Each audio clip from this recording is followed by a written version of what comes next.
Hi, my name is Michaela Ritter. I'm a business coach, a facilitator, and a trainer since 2015.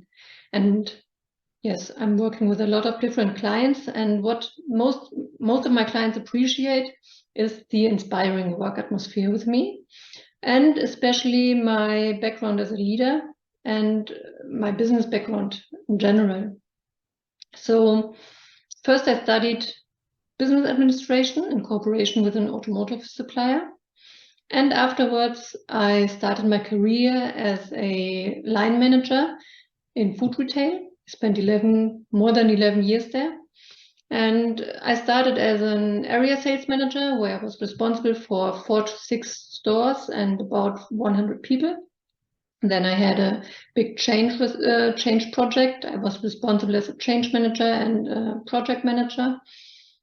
And afterwards, in the age of 27, I was promoted to be head of department in a regional distribution center.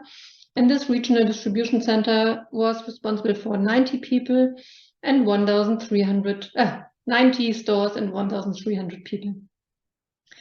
Yeah, afterwards, I was in an international IT company. I worked there for 2 years as an HR specialist for employer branding. That was also a very exciting time. And yeah, I would say that should be enough about me. And I'm curious about you now, and I want to know about your workplace, your team, and especially about your goals. And I'm looking forward to hear from you soon. Bye.